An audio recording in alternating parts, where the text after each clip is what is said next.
طيب لو قرأت لي القصيدة.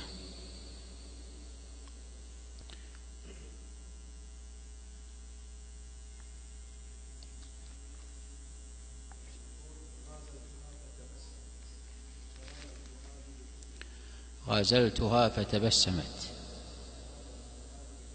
فرمى الفؤاد بحبها، يبغي وصالا لا يريد سواها. هلا عرفتم من تكون حبيبتي، ومن التي لبس الفؤاد رداءها. تلك الصلاة على النبي وآله، صلوا لتلقوا في الجنان صداها. ماذا أسطر في ثنائك سيدي، غير الصلاة والسلام السرمدي. قلبي وأشعاري وأفكاري حكت أني بغير محمد لن أقتدي. يكفي يكفي يكفي يكفي. فهذا الشطر الذي قال فيه أنه لن يقتدي بغير محمد عليه الصلاة والسلام، فنقول قصيدتك هذه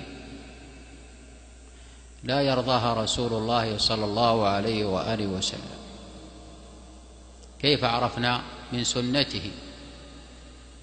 ففي السنن عن عبد الله بن الشخير أنه لما أتى وفد فقالوا للنبي صلى الله عليه وآله وسلم: أنت سيدنا وابن سيدنا وخيرنا وأفضلنا وأعظمنا طولا. قال: قولوا بقولكم ولا يستجرينكم الشيطان، فإنما أنا عبد فقولوا عبد الله ورسوله.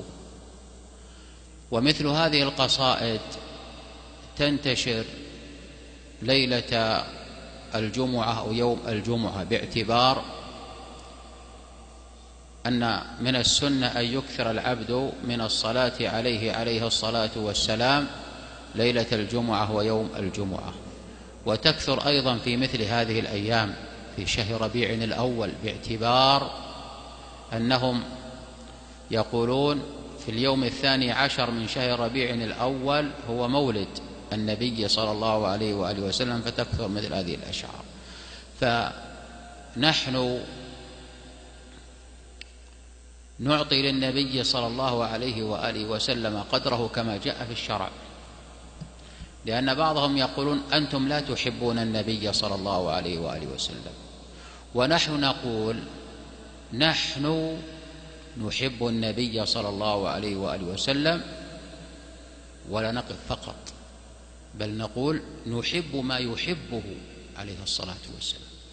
ومما يحبه أن يوصف بأنه عبد لله عز وجل وأنه رسول الله.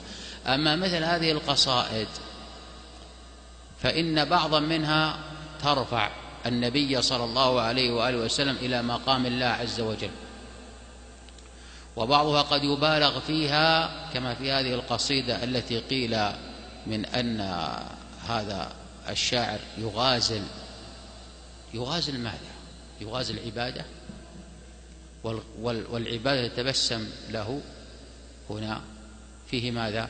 فيه تقليل لشأن العبادة التي يحبها الله جل وعلا ويرضاها. فمثل هذه القصائد التي بها مثل هذه الكلمات هذه مخالفة للشرع. لكن لو وجدت قصائد تعطي النبي صلى الله عليه وآله وسلم قدره ومكانته بالضوابط الشرعية فنحن لا نمنعها. ثم مع هذا كله لو كانت تلك القصائد التي هي بالضوابط الشرعية قد تفضي ببعض الناس إلى أن يغالي في النبي صلى الله عليه وسلم ويفتح له أبوابا غير شرعية، فنقول النبي صلى الله عليه وآله وسلم قال كما عند البخاري: لا تطروني كما أطرت النصارى ابن مريم، إنما أنا عبد فقولوا عبد الله ورسوله. ويكفي في ذلك أن الله عز وجل وصفه بأحب الأوصاف إليه، العبودية، في أعظم المقامات. في مقام تنزيل الكتاب: الحمد لله الذي أنزل على عبده الكتاب.